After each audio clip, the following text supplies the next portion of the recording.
Hello friends, नमस्कार। मैं प्रेमलता आप लोगों का स्वागत करती हूं। इस वीडियो में हम करने वाले हैं 27 जनवरी 2023 के पेपर 2 सीडीपी सेक्शन करने वाले हैं। ये जो है हम आप लोगों को आंसर की बताएंगे ऑफिशियल आंसर की के आधार पर। तो चलिए देखते हैं कि अब की बार जो है सीडीपी में किस प्रकार के प्रश्न आए हुए हैं। तो चलिए शुरू करते हैं। बच्चों का विकास निम्नलिखित में से कौन से सिद्धांत का अनुसरण करता है? ऑप्शंस हैं एकरूपता, एक आयामी, रैखिकता, व्यक्तिगत विभिन्नताएं। तो एकरूपता नहीं होगा क्योंकि हर बच्चे की जो है विकास अलग अलग होते हैं। कोई बच्चे जल्दी ग्रो करते हैं तो कोई किसी की कम ग्रो होती है, तो इसलिए ये ऑप्शन गलत है।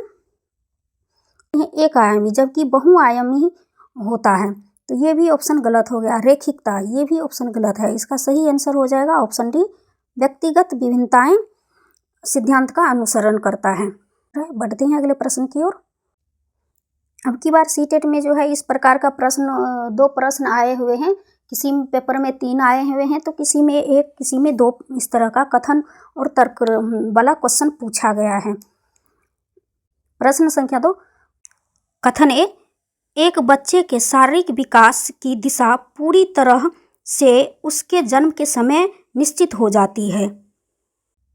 तर्क दिया गया है, केवल आनुवांशिकता ही ऐसा एकमात्र कारक है जो बच्चों के विकास के लिए उत्तरदायी है। सही विकल्प चुनें। ऑप्शन है ए और आर दोनों सही हैं और ए की आर सही व्याख्या करता है। ए और आर दोनों सही है लेकिन ए की आर सही व्याख्या नहीं करता है। ए सही है लेकिन आर गलत है। ए और आर दोनों गलत है। तो कथन ए में बच्चे के शारीरिक विकास की दिशा पूरी तरह से जन्म के समय ही निश्चित हो जाती है। ऐसा नहीं है क्या जन्म के बाद बच्चे का शारीरिक विकास नहीं होती है? तो इसलिए ये ऑप्शन गलत है। तो जहाँ जहाँ ए को सही बोला है वो ऑप्शन काट दीजिए। यहाँ भी ए को सही बोला, यहाँ भी ए को सही बोला, ये भी ऑप्शन गलत है। केवल आ गया है यहाँ पर। केवल आनुवांशिकता ही एकमात्र कारक है जो बच्चों के विकास के लिए उत्तरदायी है। केवल आनुवांशिकता ही एकमात्र कारक नहीं है, हमारे वातावरण भी है, बच्चों के जो है वातावरण कैसा है वो भी विकास के लिए उत्तरदायित्व होते हैं। तो ये भी ऑप्शन गलत है। तो दोनों ऑप्शन गलत है, तो ये भी नहीं होगा। इसका सही आंसर हो जाएगा ए और आर दोनों गलत हैं। बढ़ते हैं अगले प्रश्न की ओर। प्रश्न है, मध्य बाल अवस्था के दौरान डैश जो कि सामाजिकरण का प्राथमिक कारक है एक महत्वपूर्ण भूमिका निभाना जारी रखता है, लेकिन डैश जो कि सामाजिकरण के द्वितीय कारक है भी महत्वपूर्ण भूमिका निभाते हैं। ऑप्शन है परिवार, साथी और मीडिया। साथी, परिवार और विद्यालय। मीडिया, परिवार और विद्यालय। विद्यालय, साथी और मीडिया। तो हमसे यहाँ पर क्वेश्चन को समझना है, मध्य बाल अवस्था के दौरान जो कि प्राथमिक कारक है, प्राथमिक कारक में परिवार आते हैं, तो पहले परिवार जिस ऑप्शन में नहीं है उसको काट दीजिए। यहाँ भी नहीं है, यहाँ भी नहीं है, यहाँ भी नहीं है। इसका सही आंसर हो जाएगा ऑप्शन ए, परिवार, साथी और मीडिया जो है इसका सही आंसर है। बढ़ते हैं अगले प्रश्न की ओर। प्रश्न संख्या 4, जीन पियाजे के अनुसार बच्चे किस स्तर पर अमूर्त तर्क करने की क्षमता विकसित कर लेते हैं? ऑप्शन है संवेदी चालक अवस्था, पूर्व संक्रियात्मक अवस्था, मूर्त संक्रियात्मक अवस्था, अमूर्त संक्रियात्मक अवस्था। तो अमूर्त तर्क करने की क्षमता विकसित कर लेते हैं, ये पूछा गया है। तो संवेदी गामक चालक अवस्था नहीं होगा क्योंकि ये 0 से 2 वर्ष की अवस्था होती है जिसमें बच्चे अपने हाथों से, ज्ञान इंद्रियों से सीखते हैं, तो ये नहीं होगा। 0 से 2 वर्ष जब बच्चे अपने ज्ञान इंद्रियों से सीखते हैं। पूर्व संक्रियात्मक की अवधि है 2 से 7 वर्ष। मूर्त संक्रियात्मक की अवधि है 7 से 11 वर्ष। अमूर्त संक्रियात्मक की अवधि है 11 से 15 वर्ष। तो हमसे पूछा गया है अमूर्त तर्क करने की क्षमता विकसित कर लेते हैं बच्चा, तो इसका सही आंसर हो जाएगा ऑप्शन डी, जीन पियाजे के अनुसार बच्चे जो है अमूर्त तर्क करने की क्षमता अमूर्त संक्रियात्मक अवस्था में विकसित कर लेते हैं। बच्चा जो है अमूर्त चीज़ों के बारे में सोचना शुरू कर देते हैं। बढ़ते हैं अगले प्रश्न की ओर। प्रश्न संख्या 5। जीन पियाजे के सिद्धांतों में दूसरों के अनुभवों व सांसारिक दृष्टिकोण को अपनी दृष्टि से देखने की प्रवृत्ति क्या कहलाती है? ऑप्शन है अनुकूलन, आत्मकेंद्रियता, जीववाद, संतुलीकरण। दूसरों के अनुभवों को सांसारिक दृष्टिकोण को अपनी दृष्टि से देखने की प्रवृत्ति क्या कहलाती है, ये पूछा गया है। तो इसका सही आंसर अनुकूलन भी नहीं होगा, जीववाद भी नहीं होगा, संतुलीकरण भी नहीं होगा। इसका सही आंसर हो जाएगा ऑप्शन बी, आत्मकेंद्रियता। बढ़ते हैं अगले प्रश्न की ओर। प्रश्न संख्या 6। कोहलर वर्ग के नैतिक विकास के अनुसार किस स्तर पर नैतिक समझ, सजा, इनाम व प्राधिकारियों की शक्ति पर आधारित होती है? ऑप्शन है उत्तर पारंपरिक स्तर, पूर्व पारंपरिक स्तर, पारंपरिक स्तर, अमूर्त पारंपरिक स्तर। इसका सही आंसर हो जाएगा ऑप्शन 2, पूर्व पारंपरिक स्तर। बढ़ते हैं अगले प्रश्न की ओर। प्रश्न संख्या 7। संज्ञानात्मक विकास में भाषा जैसी सांस्कृतिक साधनों के महत्व को डैश ने अपने सिद्धांत में प्रस्तावित किया है? ऑप्शन है लेव वाइगोत्स्की सामाजिक सांस्कृतिक, लेव वाइगोत्स्की व्यवहारवादी, जीन पियाजे व्यवहारवादी, जीन पियाजे सामाजिक सांस्कृतिक। यहाँ पर व्यवहारवादी आ गया है तो ये ऑप्शन नहीं होगा। जीन पियाजे और व्यवहारवादी आ गया, ये भी ऑप्शन नहीं होगा। यहाँ भी जीन पियाजे आ गया, ये भी ऑप्शन नहीं होगा। इसका सही आंसर हो जाएगा ऑप्शन ए, संज्ञानात्मक विकास में भाषा जैसे सांस्कृतिक साधनों के महत्व को लेव वाइगोत्स्की ने अपने सामाजिक सांस्कृतिक सिद्धांत में प्रस्तावित किया है। तो ऑप्शन ए इसका सही आंसर है।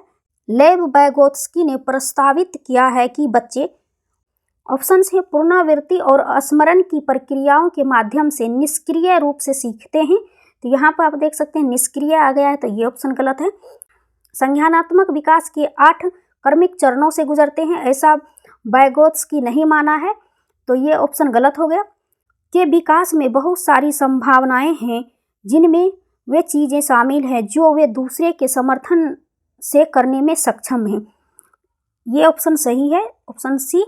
जन्म के समय निश्चित बौद्धिक क्षमताओं के साथ पैदा होते हैं जिसे बदला नहीं जा सकता है। क्या बच्चे जन्म के साथ निश्चित बौद्धिक क्षमता के साथ पैदा होते हैं? ऐसा नहीं है, उसे बदला जा सकता है काफ़ी हद तक। तो ये ऑप्शन गलत हो गया। इसका सही आंसर हो जाएगा ऑप्शन सी, क्योंकि बच्चे जो चीज़ नहीं कर पाते हैं तो वो दूसरे की मदद से वो उसको करने में सक्षम हो जाते हैं, ऐसा लेव वाइगोत्स्की मानते हैं। तो ऑप्शन सी इसका सही आंसर है। बढ़ते हैं अगले प्रश्न की ओर। प्रश्न संख्या 9। एक प्रगतिशील कक्षा में शिक्षिका बच्चों की रुचि के अनुरूप करके सीखने की पद्धति का पालन करती है, बारंबार अभ्यास व रटनत स्मरण की प्रक्रिया का पालन करती है। तो यहाँ स्मरण और रटने की आ गई है, तो ये ऑप्शन गलत है। सुनिश्चित करती है कि सभी अधिगम परीक्षाओं की तरफ केंद्रित हो, तो ये ऑप्शन गलत है। प्रगतिशील कक्षा में ऐसा नहीं करते हैं, तो ये ऑप्शन गलत है। सहयोग के बजाय प्रतिस्पर्धा को बढ़ाती है, तो प्रतिस्पर्धा को नहीं बढ़ाती है, तो ये भी ऑप्शन गलत है। इसका सही आंसर हो जाएगा ऑप्शन एक प्रगतिशील कक्षा में शिक्षिका बच्चों की रुचि के अनुरूप करके सीखने की पद्धति का पालन करती है। तो ऑप्शन ए इसका सही आंसर है, बाकी गलत है। बढ़ते हैं अगले प्रश्न की ओर। प्रश्न संख्या 10। खुद को समझने व अपने विचार, संवेग, भावनाओं, अभिप्रेरण को पहचानने के कौशल किस प्रकार की बुद्धि में शामिल है? ऑप्शन है संगीतमय बुद्धि, स्थानिक बुद्धि, अंतःवैयक्तिक बुद्धि, सामाजिक बुद्धि। तो संगीतमय बुद्धि नहीं होगा, स्थानिक बुद्धि भी नहीं होगा, सामाजिक बुद्धि भी नहीं होगा। इसका सही आंसर हो जाएगा ऑप्शन सी, अंतःवैयक्तिक बुद्धि। बढ़ते हैं अगले प्रश्न की ओर। तो वाइगोत्स्की जो है अब की बार पेपर में भर भर करके पूछा गया है, और जीन पियाजे। तो प्रश्न है लेव वाइगोत्स्की के अनुसार ऑप्शन है भाषा व संज्ञानात्मक विकास का आपस में कोई संबंध नहीं है, ऐसा नहीं है, ये ऑप्शन गलत है। भाषा व संज्ञानात्मक प्रक्रियाओं का विकास एक दूसरे से स्वतंत्र है, ऐसा नहीं है, ये भी ऑप्शन गलत है। भाषा उन साझे अनुभवों को सुसाधित करती है जो संज्ञानात्मक प्रक्रियाओं के लिए आवश्यक है।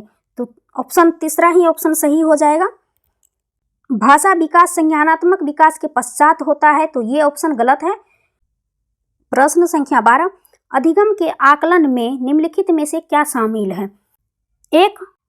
विद्यार्थियों को समान क्षमता वाले समूह में वर्गीकृत करना और नामीकरण करना, विद्यार्थियों के चिंतन प्रक्रियाओं को समझना, बच्चों के सीखने की तैयारी के स्तर का पता लगाना।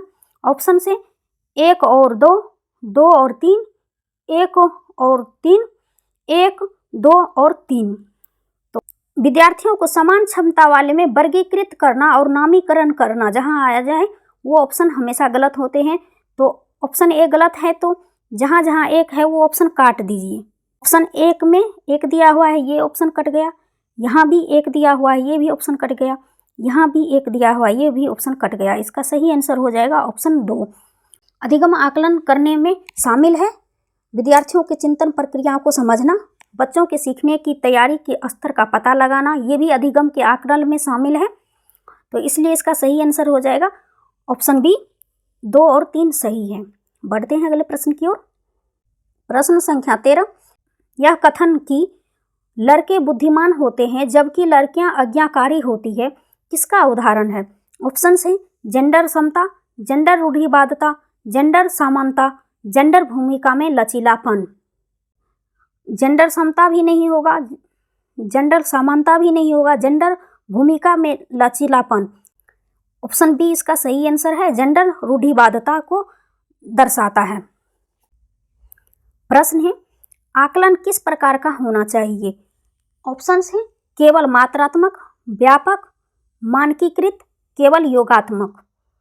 यहाँ पर देखिए आप केवल आ गया है तो ये ऑप्शन काट दीजिए। मानकीकृत आ गया है, ये भी ऑप्शन गलत है। केवल आ गया है, ये भी ऑप्शन गलत है। इसका सही आंसर हो जाएगा आकलन व्यापक होना चाहिए। तो ऑप्शन बी इसका सही आंसर है। बढ़ते हैं अगले प्रश्न की ओर। प्रश्न संख्या 15, बच्चों का मूल्यांकन क्यों किया जाना चाहिए? ऑप्शन है बच्चों के प्रदर्शन की तुलना करने के लिए, बच्चों में प्रतिस्पर्धा को बढ़ावा देने के लिए, धीमी गति से सीखने वालों की पहचान और नामीकरण के लिए, सीखने सिखाने की प्रक्रिया में सुधार करने के लिए। तो यहाँ पर तुलना आ गया है तो ये ऑप्शन गलत है। प्रतिस्पर्धा को बढ़ावा देने के लिए, तो ये भी ऑप्शन गलत है। धीमी गति से सीखने वालों की पहचान और नामीकरण करने के लिए, तो ये भी ऑप्शन गलत है। इसका सही आंसर हो जाएगा बच्चों में मूल्यांकन सीखने सिखाने की प्रक्रिया में सुधार करने के लिए किया जाना चाहिए। तो ऑप्शन डी इसका सही आंसर है। प्रश्न संख्या 16, समावेशी शिक्षा किस पर बल देती है? ऑप्शंस हैं प्रत्येक छात्र की क्षमता को बढ़ाने पर, सीखने में कमियों के रूप में देखने पर, शैक्षणिक प्रदर्शन के आधार पर संज्ञानात्मक कौशल के आकलन पर, प्रत्येक बच्चे के सीखने और मूल्यांकन के समान मानदंड निर्धारित करने पर। तो आप यहाँ पर देख सकते हैं कमियों के रूप में देखने पर, तो ये ऑप्शन गलत है। शैक्षणिक प्रदर्शन के आधार पर संज्ञानात्मक कौशल के आकलन पर, तो ये भी ऑप्शन गलत है। प्रत्येक बच्चे के सीखने और मूल्यांकन के समान मानदंड निर्धारित करने पर, तो ये भी ऑप्शन गलत है। इसका सही आंसर हो जाएगा ऑप्शन 1, समावेशी शिक्षा प्रत्येक छात्र की क्षमता को बढ़ाने पर बल देती है। तो ऑप्शन 1 इसका सही आंसर है। बढ़ते हैं अगले प्रश्न की ओर। प्रश्न संख्या 17, कथन ए, जब शिक्षक मानते हैं कि वंचित पृष्ठभूमि से आने वाले बच्चों में सीखने की क्षमता है और उन्हें कक्षा में अपनेपन का एहसास कराते हैं तो उनके प्रदर्शन में सुधार की संभावना है। तर्क दिया गया है, बच्चों और उनकी क्षमताओं के बारे में शिक्षकों का विश्वास बच्चों को प्रभावित करता है। सही विकल्प चुनें। ऑप्शन से ए और आर दोनों सही है और ए आर की सही व्याख्या करता है। ए और आर दोनों सही है लेकिन ए की आर व्याख्या नहीं करता है।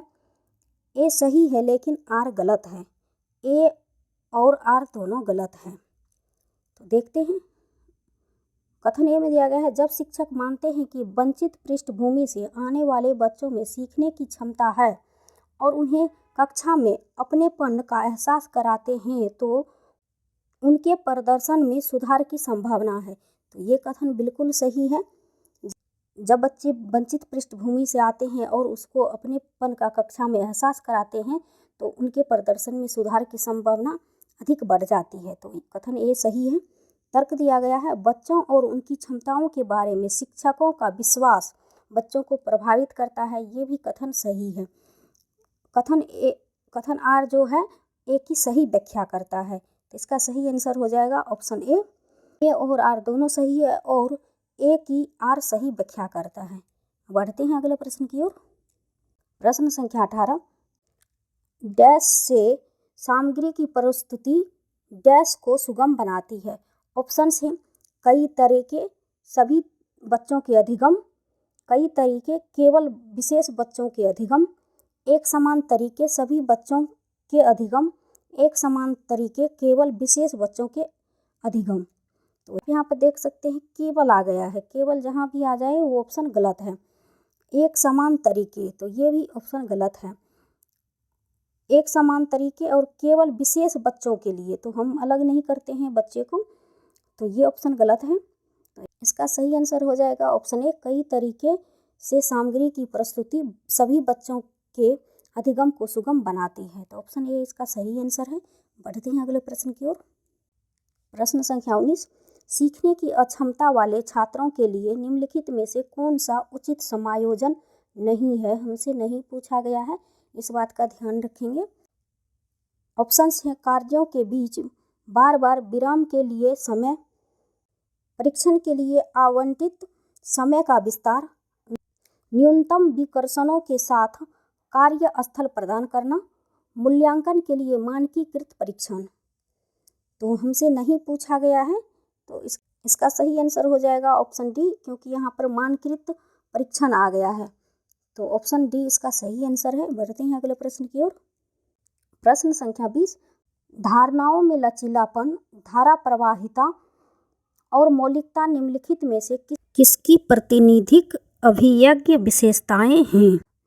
ऑप्शन से रचनात्मक शिक्षार्थी, अभिसारी विचारक, विचारण विवेचन में अनमयता, स्वलीनता। धारणाओं में लचीलापन और धारा प्रवाहिता, मौलिकता जो है ये सब पहचान है रचनात्मक शिक्षार्थी की। तो ऑप्शन ए इसका सही आंसर है। बढ़ते हैं अगले प्रश्न की ओर। प्रश्न संख्या 21, शिक्षकों को डैश पाठ्यचर्या और डैश मूल्यांकन का उपयोग करना चाहिए। ऑप्शन से खंडित, मानकीकृत, गैर संदर्भित, योगात्मक, लचीला, रचनात्मक, एक समान, मानक। तो यहाँ पर मानकीकृत आ गया है, तो ये ऑप्शन गलत है। गैर संदर्भित, ये भी ऑप्शन गलत है। एक समान, मानक, ये भी ऑप्शन गलत है। इसका सही आंसर हो जाएगा ऑप्शन सी, शिक्षकों को लचीला पाठ्यचर्या और रचनात्मक मूल्यांकन का उपयोग करना चाहिए। तो ऑप्शन 3 इसका सही आंसर है। बढ़ते हैं अगले प्रश्न की ओर। प्रश्न संख्या 22, एक शिक्षक को छात्रों को प्रभावी समस्या समाधानकर्ता बनाने में सक्षम किस प्रकार बनना चाहिए। ऑप्शंस हैं भय उत्पन्न करके, तनाव और तनाव को प्रेरित करके, निष्क्रिय संस्मरण रणनीतियों के उपयोग को प्रोत्साहित करके, समान सोच के उपयोग को प्रोत्साहित करके। तो आप यहाँ पर देख सकते हैं भय उत्पन्न करा के, तो ये ऑप्शन गलत है। तनाव और तनाव को प्रेरित करके, तो ये भी ऑप्शन गलत है। निष्क्रिय संस्मरण द्वारा, तो ये भी ऑप्शन गलत है। इसका सही आंसर हो जाएगा ऑप्शन डी, समान सोच के उपयोग को प्रोत्साहित करके। जो तो ऑप्शन डी इसका सही आंसर है। बढ़ते हैं अगले प्रश्न की ओर।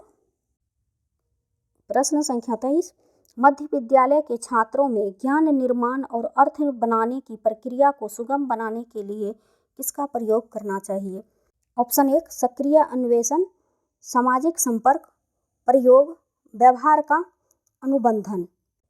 ऑप्शंस हैं 1 3 3 4 1 2 3 1 2 3 4। देखते हैं कौन सा ऑप्शन सही है। सक्रिय अन्वेषण भी सही है, सामाजिक संपर्क भी और प्रयोग भी। व्यवहार का अनुबंधन जो है ये ऑप्शन गलत है। तो जहाँ 4 है वो ऑप्शन काट दीजिए, यहाँ भी 4 है वो ऑप्शन भी कट गया। ये भी ऑप्शन कट गया। इसका सही आंसर हो जाएगा ऑप्शन 3। 1, 2 और 3 सही है। बढ़ते हैं अगले प्रश्न की ओर। प्रश्न संख्या 24। निम्नलिखित में से कौन सी रणनीति छात्रों की अवधारणात्मक समझ को बढ़ावा नहीं देगी? हमसे नहीं पूछा गया है, इस बात का ध्यान रखेंगे। छात्रों को ब्लैक बोर्ड से ज्यों के त्यों उत्तर कॉपी करने के लिए कहना, विद्यार्थियों से किसी सहकर्मी को अवधारणाएं समझाने के लिए कहना, विद्यार्थी से उदाहरणों और गैर उदाहरणों के बारे में सोचने के लिए कहना, छात्रों को पिछली अवधारणाओं के साथ संबंध बनाने के लिए कहना। इसका सही आंसर हो जाएगा ऑप्शन 1। छात्रों को ब्लैक बोर्ड से ज्यों का त्यों उत्तर कॉपी करने के लिए कहना जो है ये ऑप्शन गलत है। तो हमसे गलत ही पूछा गया है, तो इसका सही आंसर हो जाएगा ऑप्शन ए। बढ़ते हैं अगले प्रश्न की ओर। प्रश्न संख्या 25। मध्य विद्यालय के शिक्षकों को शिक्षण अधिगम प्रक्रिया के दौरान छात्रों की वैकल्पिक भ्रांतियों से कैसे निपटना चाहिए? ऑप्शन है उन्हें अनदेखा करके, उन्हें सजा देकर, उन्हें इनाम देकर, उन्हें संबोधित करके। तो अनदेखा नहीं करेंगे अगर भ्रांतियां हैं तो, ये भी ऑप्शन गलत है। उन्हें सजा देकर, ये भी ऑप्शन गलत है। उन्हें इनाम देकर, ये भी ऑप्शन गलत है। इसका सही आंसर हो जाएगा ऑप्शन डी, उन्हें संबोधित करके। उन्हें संबोधित करके शिक्षण प्रक्रिया अधिगम के दौरान छात्रों के वैकल्पिक भ्रांतियों से निपटना चाहिए। तो ऑप्शन डी इसका सही आंसर है। बढ़ते हैं अगले प्रश्न की ओर। प्रश्न संख्या 26। संवाद व चर्चा के दौरान बच्चों के सहज ज्ञान, युक्ति, अनुमान लगाने, ऑप्शन हैं, को हतोत्साहित करना चाहिए, की अवहेलना करनी चाहिए, को दंडित करना चाहिए, को सुसाधित करना चाहिए। तो यहाँ पर हतोत्साहित आ गया है, तो ये ऑप्शन गलत है। अवहेलना करनी चाहिए, तो ये भी ऑप्शन गलत है। दंडित करना चाहिए, तो ये भी नेगेटिव टैग वर्ड है, तो ये भी ऑप्शन गलत है। इसका सही आंसर है हो जाएगा ऑप्शन डी, संवाद व चर्चा के दौरान बच्चों के सहज ज्ञान युक्त अनुमान लगाने को सुसाधित करना चाहिए। तो ऑप्शन डी इसका सही आंसर है। बढ़ते हैं अगले प्रश्न की ओर। प्रश्न संख्या 27। समस्या समाधान की प्रक्रिया को किस प्रकार सुगम बनाया जा सकता है? ऑप्शन है प्रतिक्रियात्मक सधीरता को बढ़ावा देकर के, अभिसरण सोच को बढ़ावा देकर, कार्यात्मक स्थिरता को बढ़ावा देकर, सहज अनुमान को बढ़ावा देकर। तो इसका सही आंसर हो जाएगा ऑप्शन डी, समस्या समाधान की प्रक्रिया को सहज अनुमान को बढ़ावा देकर सुगम बनाया जा सकता है। तो ऑप्शन डी इसका सही आंसर है। बढ़ते हैं अगले प्रश्न की ओर। प्रश्न संख्या 28। मध्य विद्यालय की कक्षा में छात्रों के बीच प्रतिस्पर्धा को, ऑप्शन से, प्रोत्साहित किया जाना चाहिए क्योंकि विजेता और हारे हुए बच्चों के नामीकरण उन्हें रचनात्मक रूप से सीखने के लिए प्रेरित करेंगे। नज़रअंदाज किया जाना चाहिए और छात्रों को यह तय करने के लिए छोड़ दिया जाना चाहिए कि क्या वे प्रतिस्पर्धा करना चाहते हैं। प्रोत्साहित करना चाहिए क्योंकि यह छात्रों को प्रतिस्पर्धी बाजार आधारित अर्थव्यवस्थाओं में शामिल होने के लिए तैयार करता है। हतोत्साहित किया जाना चाहिए क्योंकि यह छात्रों के तनाव और चिंता को बढ़ाता है, जिससे उनके संज्ञानात्मक विकास में बाधा आती है।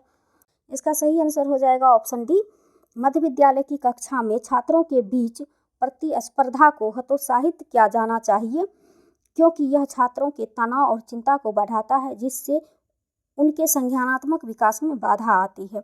तो ऑप्शन डी इसका सही आंसर है। बढ़ते हैं अगले प्रश्न की ओर। प्रश्न संख्या 29। जब बच्चे डैश की भावना का अनुभव करते हैं तो उनके सीखने पर सकारात्मक प्रभाव पड़ने की संभावना है।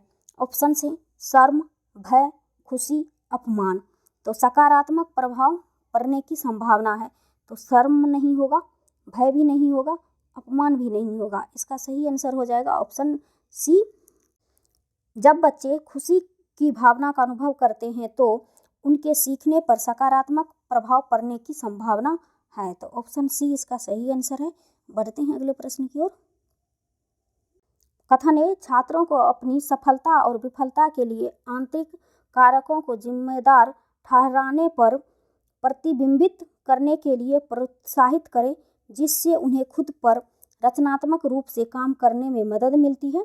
तर्क दिया गया है और सफलता और असफलता के आंतरिक गुण व्यक्तियों को कड़ी मेहनत करके अपने प्रदर्शन को बेहतर बनाने में मदद करते हैं। सही विकल्प चुनें। ऑप्शंस हैं ए और आर दोनों सही है और ए की आर सही व्याख्या करता है। ए और आर दोनों सही है लेकिन ए की आर सही व्याख्या नहीं करता है। ए सही है लेकिन आर गलत है। ए और आर दोनों गलत है। यहाँ कथन ए में दिया गया है, छात्रों को अपनी सफलता और विफलता के लिए आंतरिक कारकों को जिम्मेदार ठहराने पर प्रतिबिंबित करने के लिए प्रोत्साहित करें, जिससे उन्हें खुद पर रचनात्मक रूप से काम करने में मदद मिलती है। तो कथन ए सही है। तर्क दिया गया है, सफलता और असफलता के आंतरिक गुण व्यक्तियों को कड़ी मेहनत करके अपने प्रदर्शन को बेहतर बनाने में मदद करते हैं। तो ये भी ऑप्शन सही है। तो इसका सही आंसर हो जाएगा ऑप्शन ए। ए और आर दोनों सही है और ए की आर सही व्याख्या करता है। तो ऑप्शन ए इसका सही आंसर है। आज की वीडियो में बस इतना ही। मिलती हूँ अगले वीडियो में। Thank you so much.